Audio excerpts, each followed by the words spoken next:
7:44 de la mañana. A esta hora le damos la bienvenida en este espacio a César Febres Cordero. Él es analista político y ya nos acompaña. Gracias por estar con nosotros esta mañana. Bienvenido. Placer, Liz, como siempre. Bueno, analizar lo que está pasando, ¿no?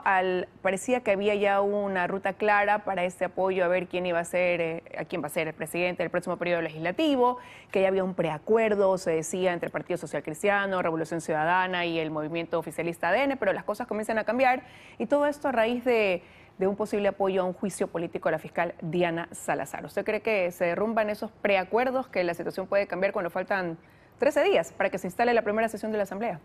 Ya creo que hay malas señales, sin embargo no estaría totalmente seguro de que el acuerdo, del cual no conocemos realmente la forma ni su contenido, haya colapsado.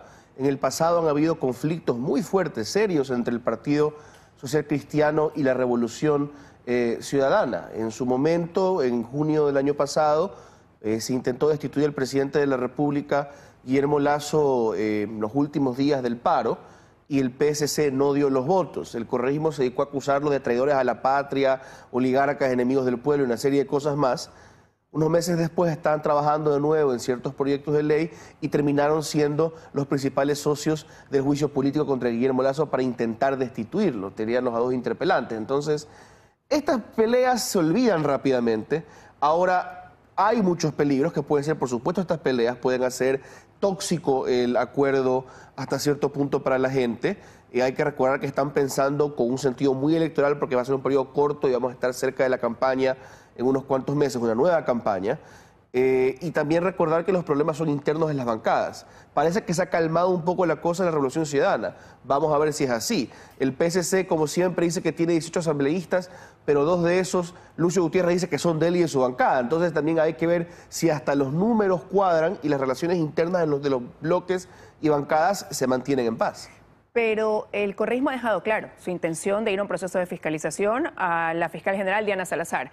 Públicamente el Partido Social Cristiano ha dicho que eso no estuvo en la mesa de negociación para este acuerdo en el apoyo a Henry Kronfle para la presidencia de la Asamblea. ¿Pudieran revertir esa posición el PSC en un momento dado ya dentro del arranque del periodo legislativo? Sería muy costoso para ellos, reduciría credibilidad en el Partido Social Cristiano. Ahora también podemos asumir de que el PSC simplemente irá con la ARC, el acuerdo no es para una agenda de fiscalización, no hay tiempo para esas cosas, el acuerdo va a ser legislativo y hasta las bancadas más intransigentes a momentos expresan cierta apertura al acuerdo legislativo, incluso construye. Entonces yo creo que sí es posible que ignoren sus diferencias en esos temas puntuales y tratan de trabajar en una agenda común, pero yo también lo veo difícil porque el presidente electo Noboa anuncia ya una reforma tributaria que implicaría un aumento quizá para algunos sectores de impuestos y el PSC siempre ha dicho desde hace décadas que se opone tajantemente a eso. Y vas a tener en cambio también seguramente propuestas de flexibilización o reducción de impuestos en otras áreas o de otro tipo de medidas que la Revolución Ciudadana ya advierte que se opondrá contra cualquier cosa que vaya, entre comillas, contra los derechos de los ciudadanos. Y yo no sé si este ánimo de colaborar y trabajar por el país va a durar unas cuantas semanas. Ojalá lo haga. Y ahora que usted menciona al presidente electo Daniel Noboa, se esperaba también el pronunciamiento de él. ¿Cuál era la posición del bloque de ADN una vez que se lo mencionaba dentro de este preacuerdo? Y él ya fue claro ayer en una entrevista y dijo, los principios no se negocian, no vamos a apoyar un juicio a la fiscal, más bien a funcionarios como ella hay que protegerlos, a individuos como ella por la labor que están haciendo. ¿Eso anula toda posibilidad de diálogo con la bancada correísta, con el correísmo? Insisto que no, pero también es difícil entender cómo opera el correísmo por dentro, quiénes toman las decisiones, aunque obviamente está la fuerza preponderante de Rafael Correa, y cómo interpretan su derrota y por ende lo que deben corregir hacia la siguiente elección, que es pronto.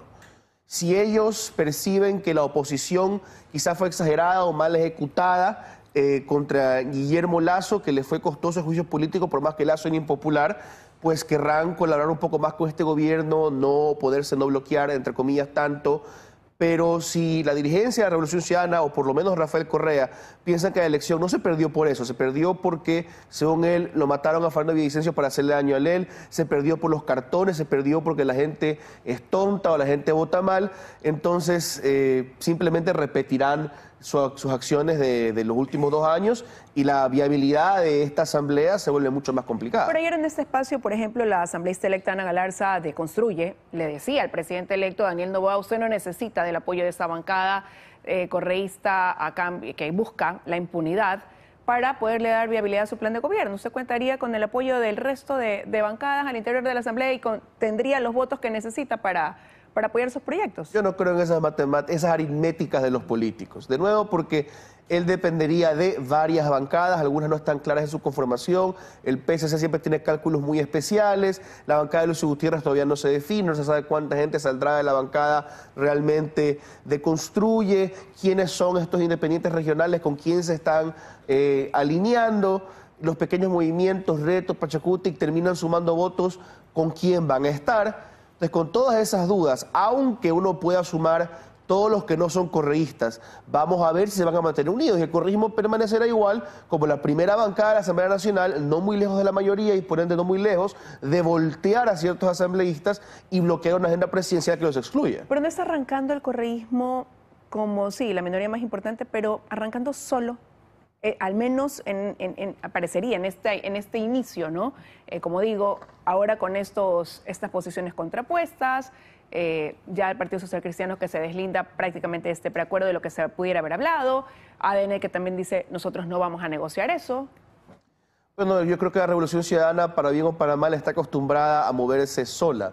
Se consideran generalmente cuando tienen que ir a mendigar un apoyo a última hora en segunda vuelta, la única fuerza seria y auténtica y de izquierda en el Ecuador, el único partido que sabe gobernar, etcétera, etcétera. Entonces, la Revolución Ciudadana no está incómoda estando sola. Es a lo que están acostumbrados sus cuadros y sienten todavía que pueden volver a ganar la presidencia solos. Pero están entrando también fragmentados, han tenido sus problemas antes de arrancar también a la interna este proceso legislativo. Probablemente eso es lo que realmente temen. Y se va apagando un poco por ahora el escándalo alrededor de las denuncias entre Soledad Padilla y Jorge Glass, pero pueden haber también conflictos que hayan existido desde antes y que hayan empezado a salir a la luz a través de las líneas que se marcaron por estas filtraciones, ¿no?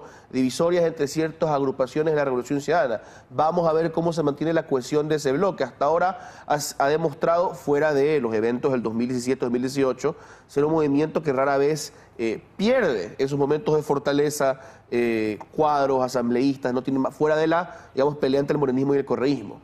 A diferencia, por ejemplo, de los bloques como el BAN o el PSC, que se salvaron rápidamente en el último periodo, lo mismo Pachacuti y lo mismo Izquierda Democrática. Entonces es una cuestión que nos tomará tiempo observar y probablemente marcará un poquito el ritmo y el tono de lo que será la Asamblea Nacional de lo que queda de este periodo. Bueno, pero las cosas pudieran estar dichas en cuanto a quienes tendrán la conducción de esa asamblea, es decir, hasta ahora solo se escucha el nombre de Henry Kronfle como para ser presidente de este periodo legislativo, se decía la primera vicepresidencia en manos de ADN, pudiera ser Valentina Centeno, la segunda vicepresidencia para el correísmo. Así es, y seguramente van a haber conflictos porque alguien se queda fuera del CAL. En su momento el PSC fue excluido del CAL en el anterior periodo, en los primeros 2 años, y ellos dijeron que era injusto porque eran todavía una bancada. Ahora, en lo que sale en la prensa, en esta nueva configuración que están proponiendo, esta bancada que estaría conformando Lucio Gutiérrez con Actuemos y disidentes de Construya, que son gente buena, más quizá otros independientes, no está considerada parte de ese CAL. Pues también puede haber una controversia ahí de cuánto espacio le van a dar a cada quien. Y el costo político también que pudiera tener quizás para el presidente electo Daniel Noboa, con quién llega a tener acuerdos y con quién no, por parte también de quienes conforman la Asamblea. Eso es algo, en buena medida, de su propia hechura. Al finalizar la primera vuelta, ya declarándose virtual ganador y entrando, bueno, uno de los 2 ganadores y entrando a la segunda vuelta, él expresó que se oponía a las trincas, que él iba a recibir los apoyos, pero no iba a entrar en pactos. Pero ya ha dicho, los principios no se negocian. ¿Cómo interpretar también eso? Justamente eso, va a una línea de un presidente que no solamente que expresa que no quiere unirse, sino que le empieza a poner malos términos, a dibujar de una manera negativa los acuerdos, como que hay el peligro de un pacto, de la venta de principios. Y si él se ve forzado a integrar una coalición, pues eso puede ser costoso porque la gente dirá que se está contradiciendo. Pero no marca la diferencia también eso como parte de esa esencia, ¿no? Él fue el candidato diferente en este proceso electoral, llega hacia la presidencia y el decir eso, no se negocia en los principios. Hace pocos minutos un asambleísta electo, también oficialista, decía, tenemos líneas rojas, no vamos a caer en lo que siempre ha pasado, en el reparto, por ejemplo, de instituciones a cambio del apoyo. Le han sugerido que los acuerdos que se hagan sean todos públicos, no a puertas cerradas. Hasta ahora no se ha pronunciado, pero ¿no sería eso parte también de continuar en ese camino de mostrarse diferente a lo que ha tenido ya el Ecuador? Definitivamente. Y si logra tener un gobierno funcional, manejar gobernabilidad, marcando esas distancias, entonces probablemente va a ser un éxito rotundo. Pero no es fácil. No solamente porque la Asamblea marca la noticia también, a pesar de que tú puedas gobernar en buena medida sin ella. Es porque la Asamblea integra a otros actores políticos a espacios donde pueden sentir que tienen poder influenciar el destino del país. Pero si tú ignoras a la Asamblea Nacional y ellos sienten que el trabajo de la Asamblea Nacional se convierte en simplemente hacer contrapeso todo el tiempo al gobierno, o que es inútil y hay que ver hacia afuera de la Asamblea, eso significa ver hacia las calles, pues el gobierno del país se vuelve complicado. Que en este caso tiene una ventaja Noboa, creo yo, y es que con tan poco tiempo hacia las próximas elecciones no está en el interés de quienes quieran participar en esas elecciones incendiar el país. No se ve bien justo antes de unas elecciones. Es una pérdida de tiempo en distracción cuando hay que dirigir recursos a la campaña, a las formaciones centrales de organizaciones de militancias, dirigencias, etcétera. Pero igual, este es el Ecuador de sorpresas, de gobiernos que se caen en unos cuantos meses, el Ecuador de las enemistades entre los líderes políticos, el Ecuador del poco entendimiento entre las partes, el Ecuador que rechaza los acuerdos, y a Daniel Noboa le puede ser costoso entrar a decir yo no quiero trabajar con nadie, no entrará nadie a mis ministerios, a mi gabinete que venga de otros proyectos políticos, cuando ya algunos de los ministros que ha anunciado han sido funcionarios de otros gobiernos, lo cual no me parece negativo, más bien eso me da un poco de confianza a mí como ciudadano. Ya viene gente con experiencia y ojalá la puedan aplicar bien. Bueno, y todavía falta, y ahí también la expectativa de quién llegaría a ser ministro de gobierno, que tendrá un rol también importante, ¿no? Hay esas negociaciones.